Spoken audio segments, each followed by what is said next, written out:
Hey everybody, this video is going to be about the setup, the preparation of your new team, your new classroom, your online classroom environment using Microsoft Teams. I'm going to walk you through the process, some good procedures that you can follow, steps that you can follow to give you a better experience here on Teams. So once you're logged into Teams, you're going to see something somewhat like this. You're going to have maybe a few different classes available here, or a few different groups available here. But initially, all you need to do to create a new team is click this button way up at the top right. So we're going to go ahead and we're going to click that button here. So after I've clicked that button, I'm going to click on Create Team here. And then I'm going to choose Class, because if you choose any of these other ones, it will not allow you to create assignments or anything like that. So we need to choose Class because we're creating an online class. So I'm going to go ahead and give my class a name. It's going to be for the specific subject you teach. So go ahead and title it that for today. For the example, I'm going to do Mr. J's fake class. Okay. Now you don't need to put in a description. If you want to, by all means, go for it. After that, all you really need to do is hit next. So now it's going to quick create the team, and now I can go ahead and add in students. Well, how do we do that? How do we go ahead and know what student's account and how do we get them connected with my team and all that stuff? Well, there's a really simple process. There's some back-end work that I did, so that way you guys can just do some simple copying and pasting, and boom, your students will be added in really easily. So we're going to go ahead, and I'm going to actually make a new tab, and I'm going to go into Teams, and I'm going to show you where this is located. So when you're in Teams, you're going to have all your different options here, but you're going to go into 5 through 12 staff, okay? Once you get into 5 through 12 staff, you're going to go into Files. Then, after that, you're going to see the 5 through 12 email accounts. You click on that, and you will have access to these students here, each individual account. You'll be able to see their name and their email address and all that stuff. So for this example today, we are going to add some fake accounts, and I'm going to go ahead and pull that up right now. Okay, so we're going to use this as our list of students for this example. I'm going to go in here, and it's this simple. So like I said before, we had this tab open for our files, and then we had this tab open because we need to create our, we need to add our students to our newly created classroom. So I'm going to go over here. I'm going to add this first student here. I'm going to go ahead and I can either do a copy, or in my opinion, which is faster, you can do a Control-C, which is shortcut for copy. That's going to be the CTRL button on the bottom left of your keyboard. You can hold that with your pinky, and then with your index finger you can press C, and that will give you a copy command. Now we can go back and we can do the paste, or you can do, again, the faster way, which is going to be the CTRL V. So pinky, CTRL, and then the index finger with V, and there you have your email address. It just automatically gets pasted. And the reason why that's important to know is because that will make this process a lot faster. But if you're more comfortable with using the right-click feature, by all means, go for it. So, so it pulls up the account that I need. I'm going to go ahead and click on it. Now that's added. Now I'm going to go grab the next one. I'm going to go in here, copy, and paste. There it is. I'm going to click on it. Same thing with the third one here. I'll just show you again. Copy and paste. And you're going to do that for all the students that are going to be in your class. Okay, so once you've had that list added, you're going to go ahead and click Add, and they're officially added to your classroom as students. Now, if you have, paras or admins or teachers or anybody else outside of the student environment that needs to be a part of your classroom, this is where you do it. You go into Teachers, and you can go ahead and add your admins, any kind of special education teachers, or any kind of paras, anything really at all that has to do with your classroom. Go ahead and add them. So you can go ahead and click Add, and now I have those teachers available in my classroom. So I'm going to go ahead. I'm finished with my students and finished with my teachers. I'm going to go ahead and click close. Okay, so now we're going to talk about basically just a general tour of what is here on Teams, what you're all looking at. If you're not familiar with it, or if you just need a refresher, that's what this is all about. So right here is your posts. Think of this as like a Facebook group. Anything you post in here, which is going to be down here, you can be like, hi everyone. You can pop in a YouTube link, or whatever have you. You can put in attachments and things like that. But you can, that's what this is. It's just basically a public place for your entire classroom to communicate. It's like just basically a public group, kind of like how Facebook has groups, essentially. That's what this posts is all about. So you have that, and then you also have files. Now, files is more or less like, it's a place where you can have like class materials, where if you have any kind of PowerPoints that you want to share with the class, or any kind of, really any kind of material or any kind of document that you feel that they need to have that's outside of assignments, that's just, learning materials or anything like that, you can put that there. And we are actually going to visit this a little later. There's some additional features that you're going to want to know about on how to make it so this is read only, so students can't manipulate the material if you so choose to use this. Then after that, you have class notebook. We're going to check this out later. This is going to be a separate video, being that it's going to be an optional resource that you can try out. It is a bit of a beast, but at the same time, it's quite powerful. So I would like to use that as a separate video, as well as an optional resource. Nothing that's required by any means. So next up, you have assignments. And your assignments is where you can basically create assignments. That's where you're going to send out any kind of assignment to your students. And then you have your grades, which goes over, the assignments that you've sent out and like how grades are going and all that stuff. But we're not going to worry about too much of that for now. That is the general tour as far as this tabs sections go. Now, you also have a few buttons over here. You have like more of a full screen view if you really need it, if you need some more space, a refresh button. And then you have the Meet button, which will start a live meeting. Now, if you haven't seen it yet, after this video, I strongly suggest you watch the live meeting video. It will show you all the ins and outs and how all of that works. So now that we've talked about, just a general tour of, what is here and how to set up your class, now I want to talk about this optional feature that you can add to your Teams to have some more enriching experiences and some additional features that you might like. So what we're going to talk about is channels. Now, to explain it simply, we have basically Mr. J's Fake Class, and in Mr. J's Fake Class, you have a general channel, and in the general channel, you have posts, files, class notebook, assignments, grades, and all that stuff, everything that comes across here. Now, you can also have additional channels. You can have more than just general. Now, I've seen a lot of different ways on how this works as far as how you can use channels, but this example I'm about to give you is probably the most common and probably the most useful to you. So we're going to go ahead and create some channels. All right, so I'm going to go ahead. I'm going to click on these three buttons here, and then I'm going to click on Add Channel. I'm going to go ahead and I'm going to call this Group 1. Okay, go ahead and click Add. And I'm going to do this just a couple more times, and I'll explain why I'm creating different groups. Okay, so now that I've made my channels, I'll explain to you why I named them the way that I did. So as you can see, there's these different groups. Well, in class, we always have group work. It happens all the time. It's very important for us to learn how to work together. So having these different channels, aka groups in this situation, it allows you to have miniature live meetings. So that way students can have a smaller meeting amongst themselves that you can jump in and out of and monitor.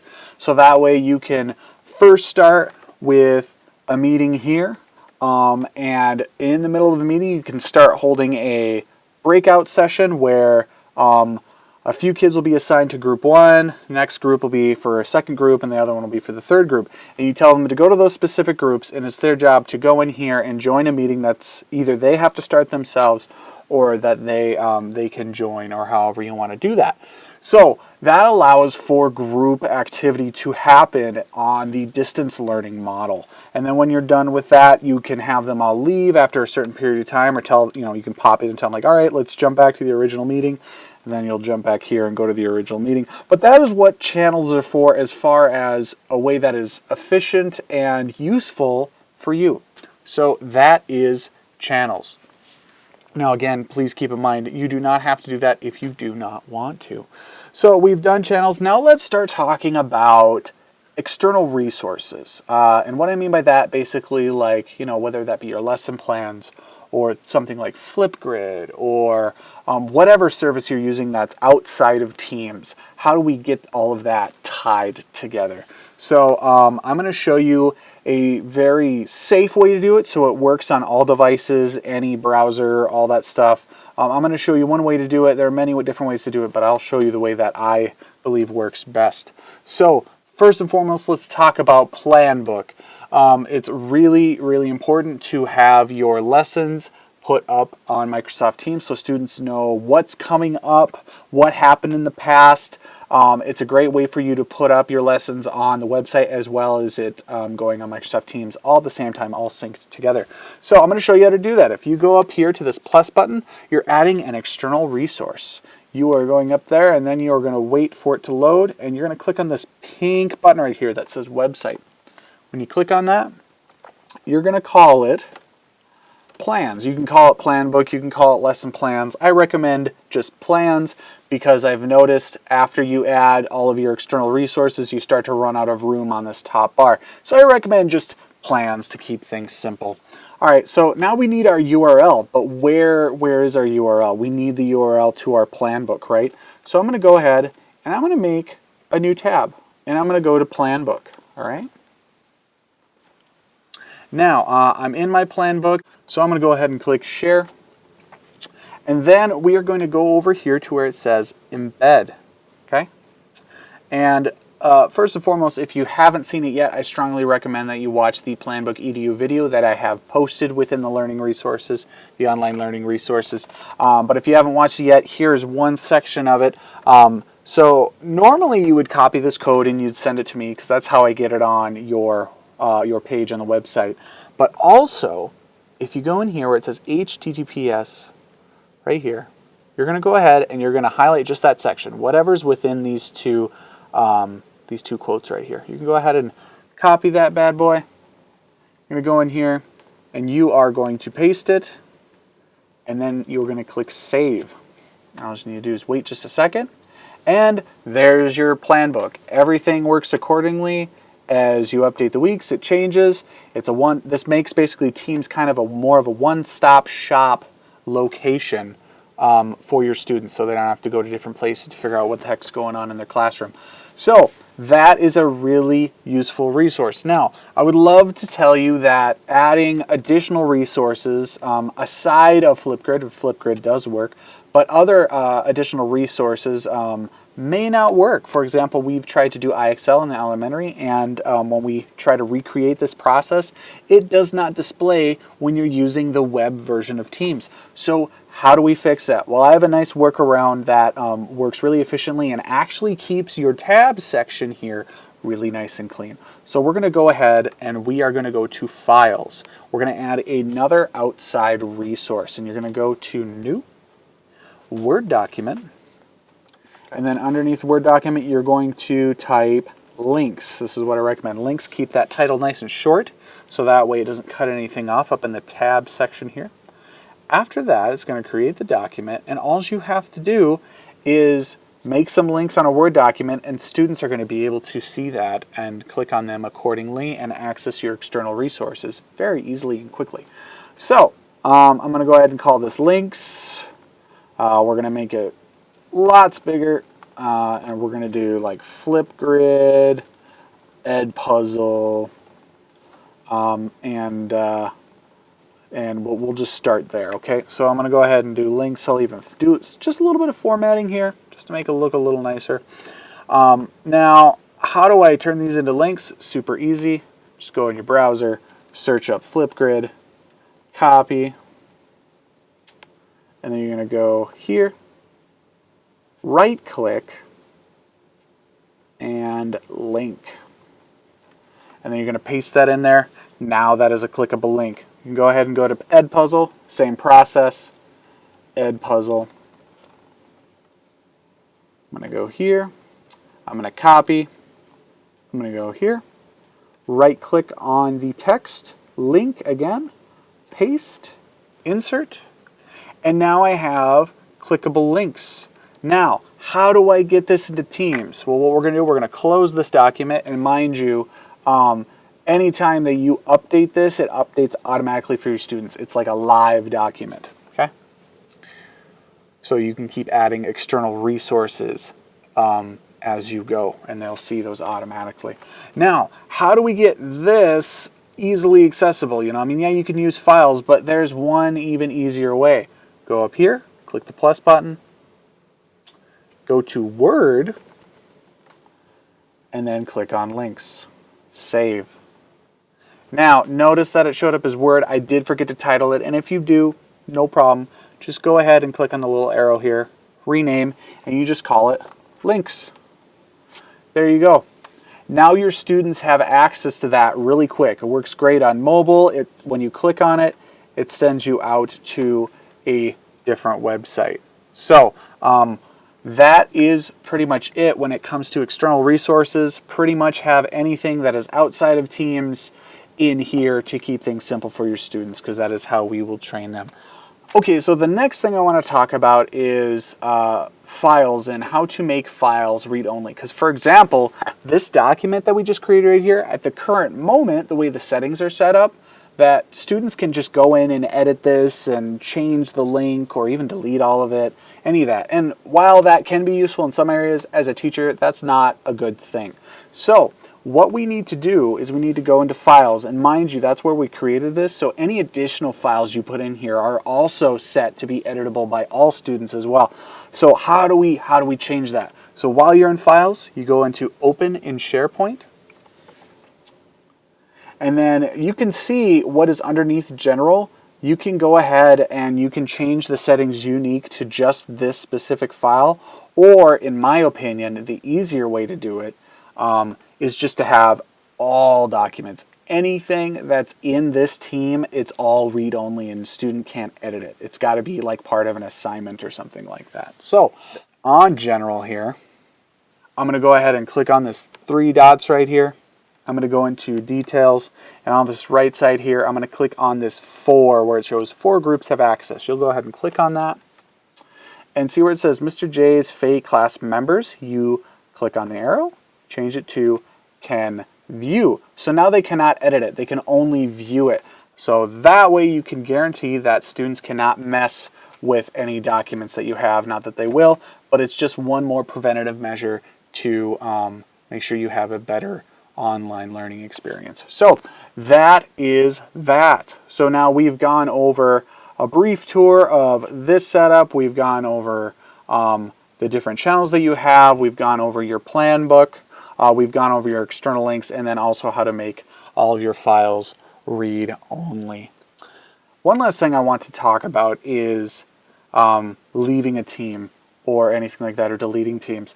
Please be careful with that. Last spring, we had situations where paras would delete a team thinking that they were just leaving it, when actually, in reality, they actually deleted the entire team, all the assignments associated with it, and everything like that.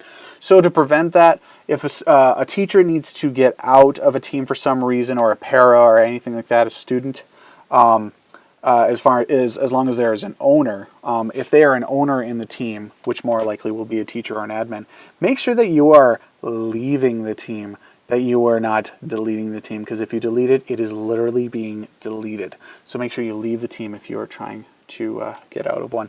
Aside of that, that is pretty much everything as far as the general setup of Microsoft Teams to set up your class. If you have any additional questions, by all means, go ahead and reach out. Thank you.